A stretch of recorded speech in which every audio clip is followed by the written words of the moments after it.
you understand people very well. So as a DC or as an SDM or as a director of something, I would have people walking in all the time. Of course. So as many officers say, by the time the guy reaches from the door to your opposite your table, you know who he is and what he's come for. Yes. And his demeanor, if he says, the same guy who comes in every day to work with you, one day he comes in very shyly and you know that chutti lene aaya. So that kind of thing, you understand human beings a little better. 2-year-old doesn't know what to do with his life and career, and there is confusion. So when I resigned, I had him or her in mind that I must I must inspire these people into knowing that life is not to be taken that seriously. You have to work hard and all, of course, I don't need to repeat that. But you need to be knowing that you are in it for, entertainment also and fun also, and happiness is the goal. So I want more people to know about this message. That's why I do all this. It does point towards that you are an empathetic person. A lot. So that's great. But I don't think the youth reads enough. And if you would read enough, then your life becomes a little more meaningful. And because there's so many great people who've written books, and connecting to them obviously helps. So I think there are things which I relate to and certain things which I don't.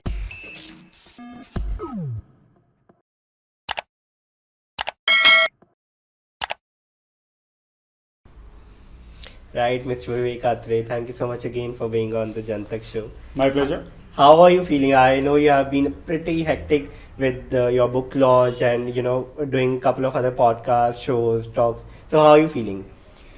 Feeling light, creative, peppy, and energetic, hopefully, and experienced.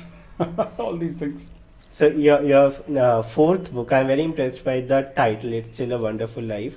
But before we talk about that, I have a question for you. So your book is a compilation of your article called Random Forays, right? But you are a person who gave a structure to it, structure to a random foray. And I think that requires a person who can find focus in chaos, who can find meaning in chaos. So how did you do that? How did you give such a structure to such a random thing? It's such a beautiful question. And here's the cover of the book, as you know. It's like, it's a wonderful life, still a wonderful life. And so what I did in this book was that, I wrote these random forays randomly. Okay. So when I wrote them over the last 5 years, whatever subject would come to mind in that fortnight, I get 2 weeks to write it for the Hindustan Times. So I would write it randomly. Okay, this time let me write on sports, this time motivation, this time social media, this time on government, this time humour. So I would have that in mind. It was random. And the editor had given me that license to go randomly and do whatever. It's like telling Virender Sehwag, you just go and play how you like. And that's how it does. That's how it went. So that's how he plays. But the good thing came out that there are 14 themes, which I found later, which run across these. And out of these 14, perhaps 5 or 6 are the main themes. But I was able to then compile these into those 14 sections. 120 of them into 14 sections. And now I've written another 30, which will be in the next book. So I think they'll also fall part of these, because there are big themes like social media, like society, like relationships, like government, like humor, like education, elderly, and social media pressure. So I think it's pretty much under control. And 14 themes which I don't think I could write about something like salsa dancing or cooking or something. I mean, if you try, you can, because I remember last time I started with saying that you are master of all the trades. So I'm sure if you try, you can do that. I don't know. I've tried my hand at dancing a few times. I'm pretty bad at it. And see, there is an 80-20 rule which I follow, and we talked about it perhaps last time as well. So I think there's no perfection in this world, but it is possible for us to be good and keep getting better and do more things, but you can't do everything. Of course. A very interesting thing, 80-20 rule. I was listening to a podcast by Jordan Peterson just almost 3-4 hours away, and he's he tried to make sense of the 80-20 rule.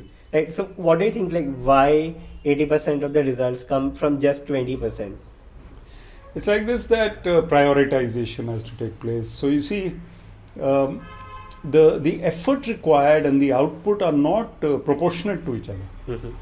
So you may be slogging about something, and finally you come up with a little bit of, you may have heard of gold diggers. Yes. They dig and dig and dig, and how much gold do they extract? 1 ounce of it, right? Yes. Whereas if you're studying for an exam, there are people who have passed exams with flying colors after studying for 1 day. Okay. So that 1 day of effort, and look at the results. Story for all the engineers. So same as me. So the issue here is that things are not. It's not 2 + 2 = 4. Mhm. So we put in 80% of our effort, and sometimes only 20% of the results will accrue. Yes. And you put in effort which is prioritized, and 20% committed, focused effort, which leads 80% of the results. So I think that's one. The other thing, I have extended this rule to my talks by saying that let us be 80%, 90% finishers. Okay. In the sense that let us not try for 100% perfection in anything you do. Mhm. There is no point unless you are an artist who's making a painting which has to be absolutely, per your heart and whatever soul. A perfect cover drive by Virat Kohli could be 100 out of 100, but an imperfect cover drive by someone like Hardik Pandya may also get 4 runs. Yes. So it's like let's try for that 80-85% first. Absolutely.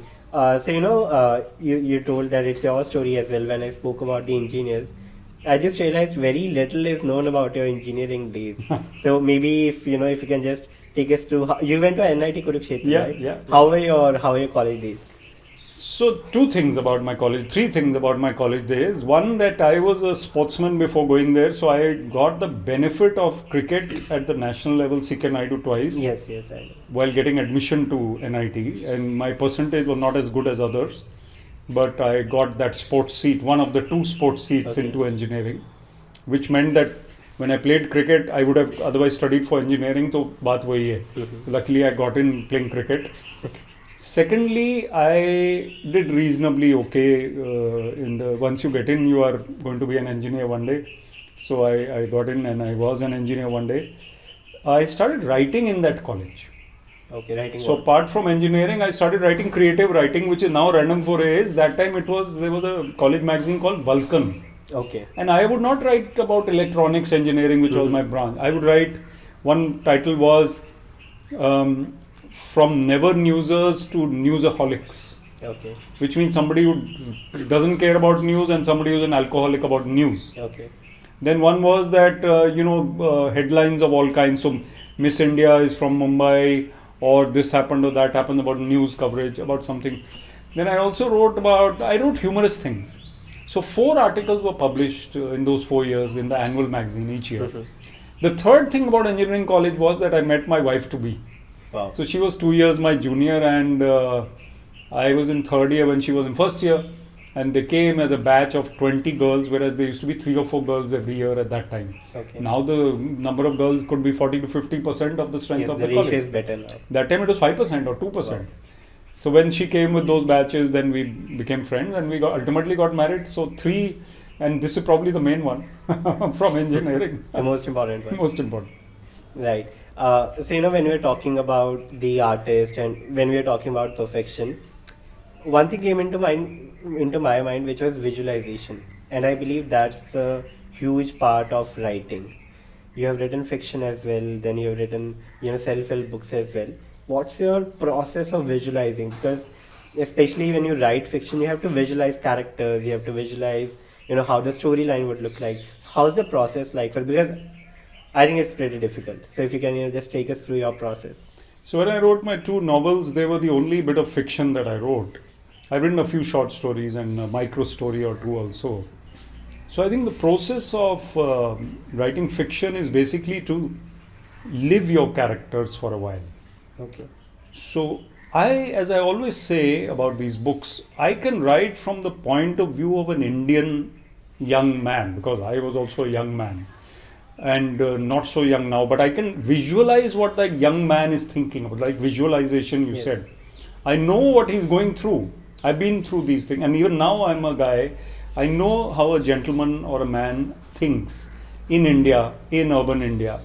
Now, if I write from the point of view of an Armenian old woman Okay. who's sitting and knitting in the sun and her son is working in the sea, I won't know what to say. So I visualize my circumstances, my experiences, and I fictionalize them in my mind. Okay. So in my Move On Bunny, I have one of the traits of Bunny is that he has nice creative hands. Okay. So he gets a compliment from one of the ladies, and just a subtle thing. You have beautiful hands, and you're very you use them a lot. So I myself have been through such conversations. Okay. And for putting in your own life into a fictional character is possible only in the shades of little bit. So everybody asks me, is Bunny Kapoor you in Move On Bunny? I said, no, I'm not as naughty as Bunny Kapoor. I'm not as adventurous as Bunny Kapoor. But I have had some thoughts and experiences that he had. So I think visualize your character, live your character in fiction. And in non-fiction and random forays, it's more about visualizing reality, experience and life, like pandemic, Of course. lack of motivation in people, overthinking, which I talk about so much.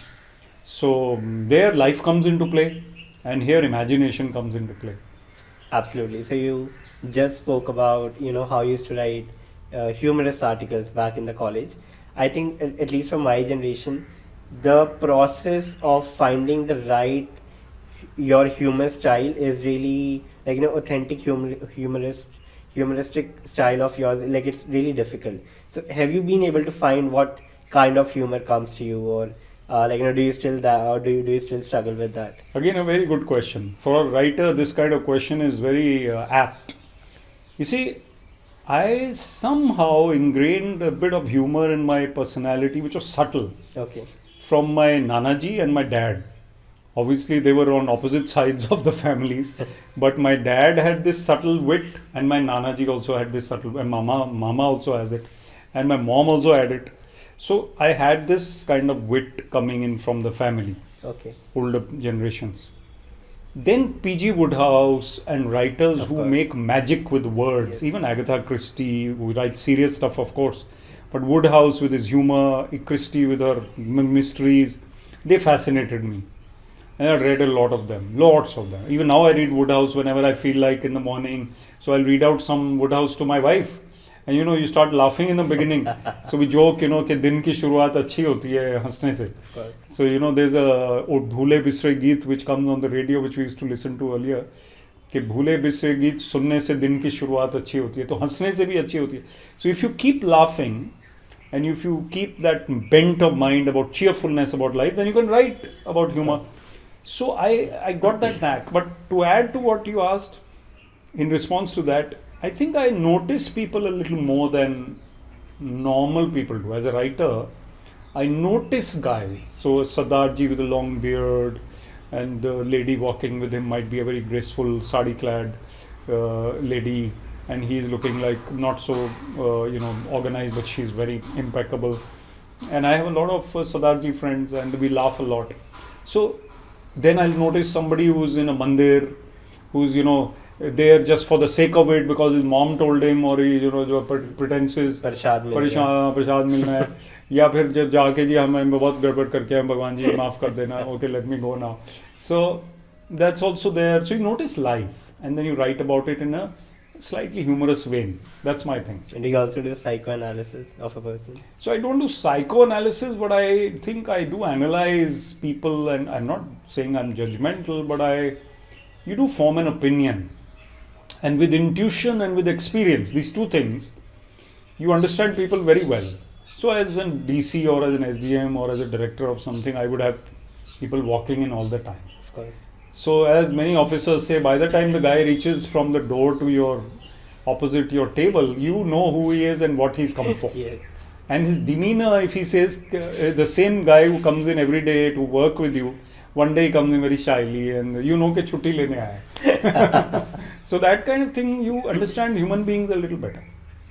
Your answer takes me back to our first question when I asked you about you're someone who finds structure, or you're someone who finds meaning in chaos, right? So are you that kind of person? Have I got this right?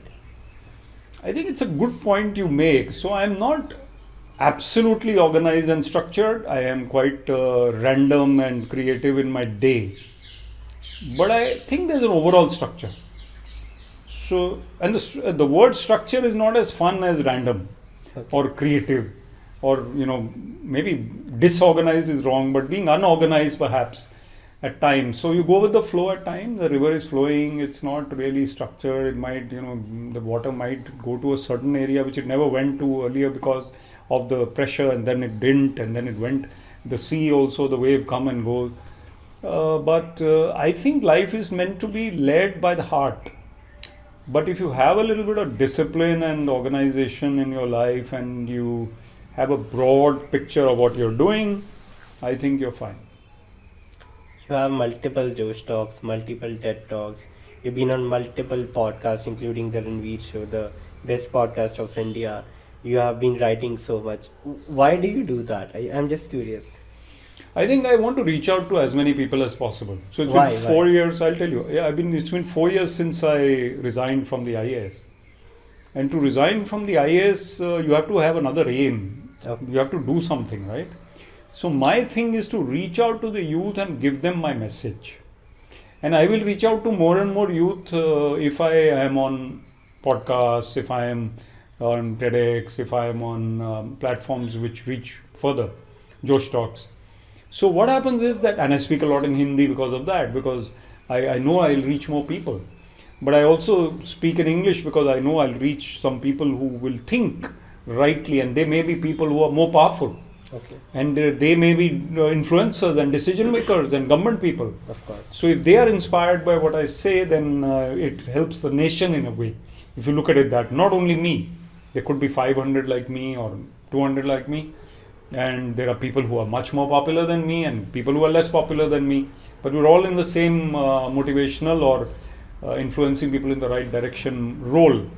The second thing is that guy who's depressed, 20-year-old, 22-year-old, doesn't know what to do with his life and career, and there is confusion. So when I resigned, I had him or her in mind that I must I must inspire these people into knowing that life is not to be taken that seriously. You have to work hard and all, of course, I don't need to repeat that. But you need to be knowing that you are in it for, entertainment also, and fun also, and happiness is the goal. So I want more people to know about this message. That's why I do all these. It does point towards that you are an empathetic person. And I'm just curious again, for the youth, because you have been delivering your messages to the youth, what part of today's youth you cannot relate to absolutely? So I am one who gets along very well with the youth, but I sleep at midnight. Okay. So which is late for people, traditional people, and I even sleep at 12:30 or 1 at time, which is late. And but some people sleep at 4. And they are young people, so that part I can't relate to. So there is this TEDx talk, I think, also on the Arcadian lights. Okay. And why human beings are meant to be awake during daylight and asleep during night time.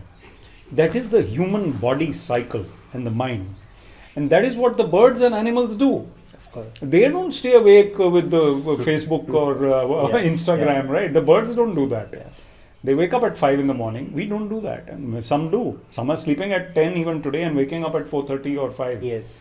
So I think they're better off than someone like me who sleeps late. But I am better off than someone like anyone who sleeps, I'm not saying you, but someone who sleeps at 4 a.m. Honestly, I sleep at 11. Great. So that part I can't relate to. But I can relate to most of the other things. That's right. Right. And is there something that, for example, if you, for the current youth, I'm sure you must also be evolving and learning a lot of things. So what was the most challenging thing for you to learn or to adapt, to ensure that you are relatable to the youth? I think one thing that helped was that I was fit. Okay. And when I used to go and talk to them, I could look fit. So they used to ask me, sir, aap bade fit lagte ho. And luckily for me, even today, people think I'm younger than I am.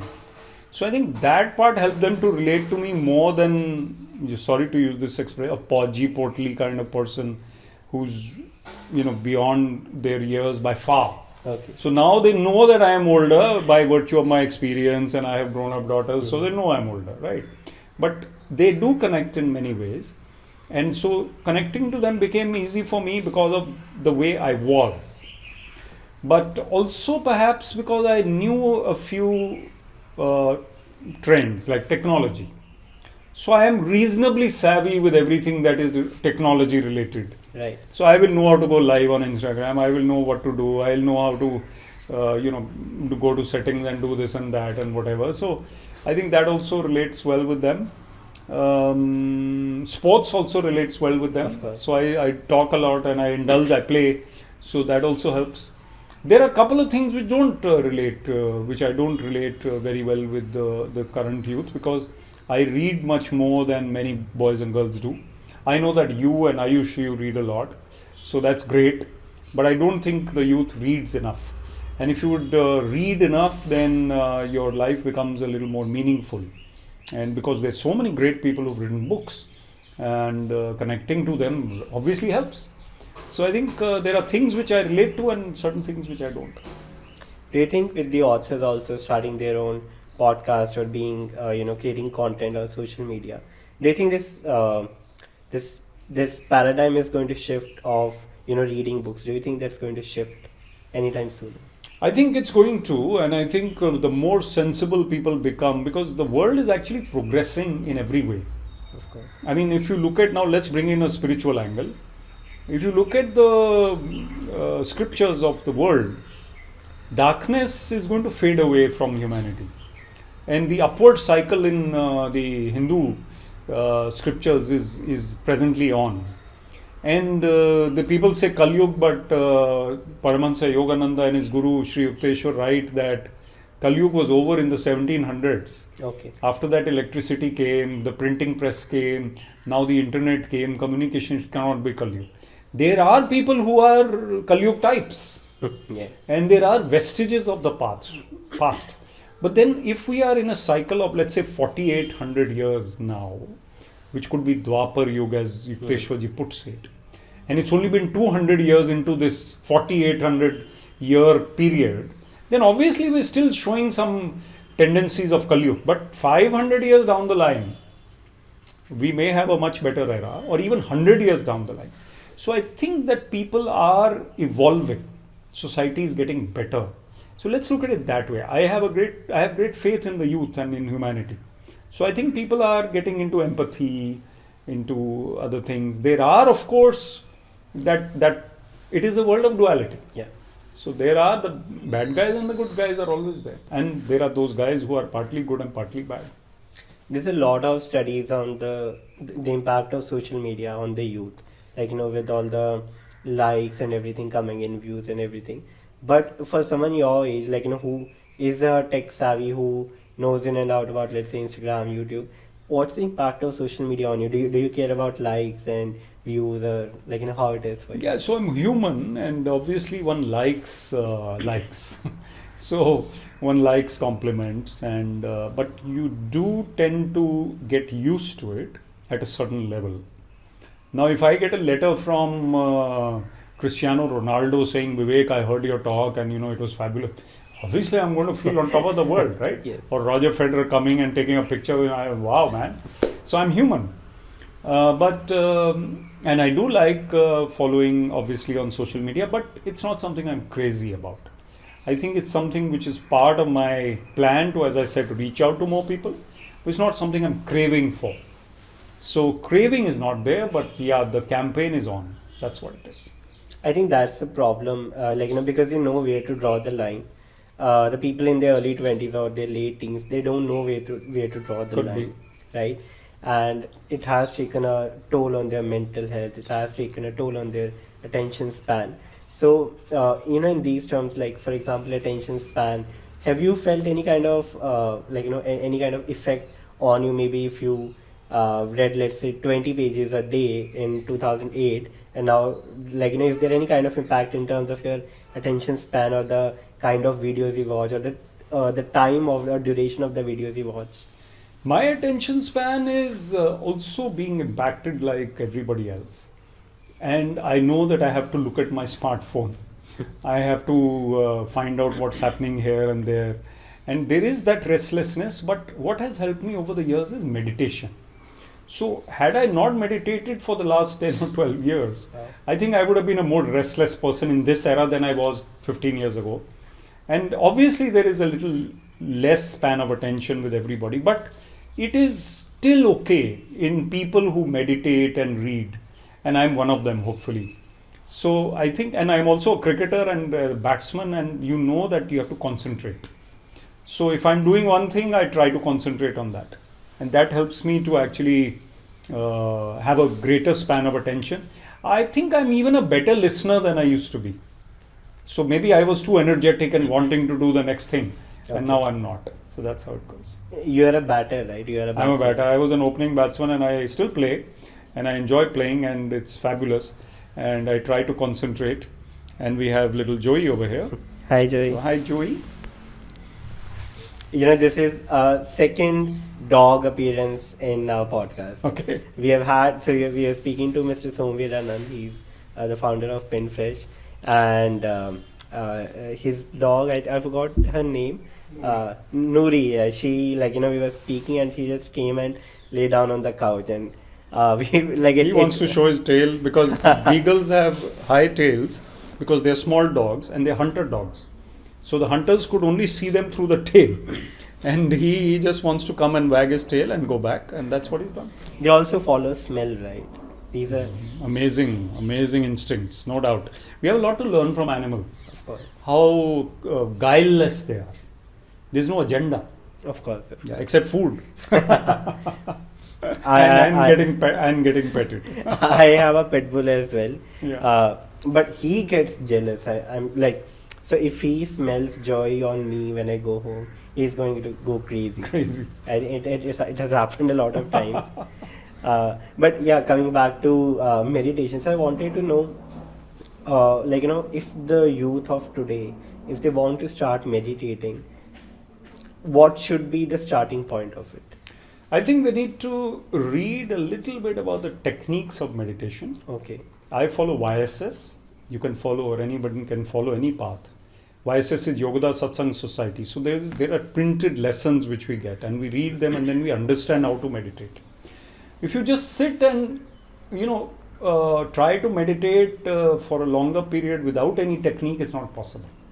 Because the mind is the mind. In the autobiography of Yogi, Paramahansa Yogananda says, the most difficult to control is the mind. You can control wild animals and elephants and tigers and snakes, not the mind. Somebody else is quoted as saying that. So I say find out techniques and meditate accordingly. Otherwise, during the day, remember God, pray as much as you can. Pray 20 times a day. Why only once a day? In your mind, just connect with the Lord. And meditate twice a day at least. Sit quietly and focus here or wherever you feel you can. And try to connect with the inner self. Your thoughts and your breath will calm. Even if you sit calmly for a while. And once they calm down, then your quality of body, mind and soul will improve if you do that every day. You look fitter, you will glow, there will be an aura, because the heart and the senses are working too hard. And this is what all the saints tell you. And when you interiorize your energy, then they are not working that hard and you're meditating, then you start glowing from within. And your spine and your chakras, they all get okay. You know, I think like I'd say 3-4 years ago, the meditation and spirituality was demonized because of all the babas getting caught and all the like bhanda food wali baat hai. So if you can maybe clarify the myths around meditation, I think that would be really helpful for anyone who is still in dilemma if they should start meditating or not. I think it's a good point, and see, spirituality is pure and it's a higher realm. There are Babas or people who are not even, religion in my view is not as high as spirituality, but they are not even religious. They are in it to just make something out of it, money or whatever it is, power or influence, whatever. So they are not even religious, they're not even spiritual. Confusion is in the society that this person is a great learned person. We follow him, but he turns out to be a rogue. So I think it is the people who have to be discerning. And a few years ago, and again there might be some Baba who creates the same misapprehension.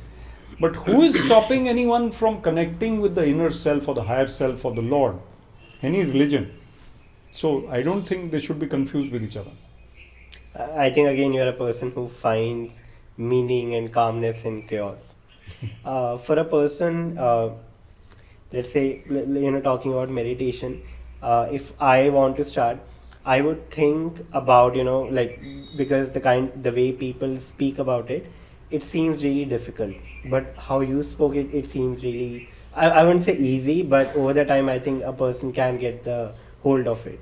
Yeah, it's easier to say than do, no doubt about it. But I'm glad to say that I've been meditating for 12 years and following spirituality for 12 years or 13 years. So if I speak about it now, it's coming from experience and insight. So I'm glad to say, to hear from you that it is convincing, and it is convincing. Right, so for the last part of the conversation, I want to speak to you about the influencers on social media. Okay. And because you are an influencer, you have been able to reach out to so many people. When you go out there on a stage or any kind of platform, do you try to get the the 100% of you as a person, or are there things that you have to amend in a way that would be more relevant to people? I'm getting at this because I know an influencer. Okay, I'll say Ankur Wareku, right? I know he's a really deep person. I've listened to his podcast, but the kind of things he promote on social media, they seem really basic, right? Plus, it also seems that he has been trying to make it more relatable, but somehow missing the point of it. So, has it happened to you? Or do you do that to be more relatable with the larger audience? I don't do that much because luckily for me, I'm not expected to do that even by my followers.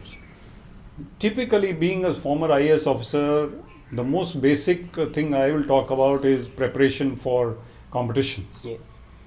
And normally I talk, even in that I'll put in qualities of head and heart, communication skills, calmness, creativity, empathy. So I normally switch back to the higher things. So I won't say that you read NCERTs beyond a point for civil services. I mean, that is up to someone else to talk about. But I don't go to that basic level in that sense. I don't talk, but I did do a few videos on, for example, common Indian errors. That's a factual. So it's a factual thing. So I don't get into things like relationships or breakups or you can Ranveer and all do that. And when I went to Ranveer's show, I was a little apprehensive as to what he's going to talk to me about. But he turned out to be very well read and researched, and he spoke to me about the right thing. So what I'm saying, other speakers you did mention are at liberty to do what they want. But I think we should ultimately be driving home the truth. And being relatable is only for getting to the truth. So you're only connecting to someone, getting their attention. True. For that purpose. I think people like Ranveer Alahabad, they're doing a tremendous job with the kind of content he gets. I think it's an inspiration for even podcasts like, small podcasts like us as well. But just want to understand, how was your experience with being on the #1 show of India? Well, it was fabulous. I found him to be a meditator, and he's been talking about it now. Of course. I was apprehensive initially. My young manager Anshuman and my daughters Priya and Kavya, they told me must go, and I was a little iffy about it. They said must go, sir, must go, Papa must go. So I'm like, okay. I went with an open mind, but I was a little for the first time I was nervous. Okay, what is this guy going to be like? And he's half my age. So when I reached there, I realized he has substance. And he's interviewed people like Schwarzenegger and McGrath and Priyanka Chopra. Yes. Brett Lee as well. Yeah, Brett Lee as well. And here I am now, 200th episode or 131st or whatever, and Vivek Atray. And so I said, let's go with the flow. And he was good. He understood me and I understood him. Rather, he said, I am feeling a little nervous of you because you're the first IAS officer here. Yes. So I said, don't be nervous of me, but and suddenly I was not. After that, I had no inhibitions, and we just went with it. Of course, I think a person who can make Vivek Atray nervous, that person ought to have substance. Like I cannot doubt that at all. But sir, like last question to you. Through these platforms, through platforms like Ranveer Show or Josh Talks, TED Talks, and even the Jantak Show, Yes. what kind of message, if you have to streamline into one line, if it's a very cliche question, but if Very important. one line had to be written on on your biography or on your grave, what would be that?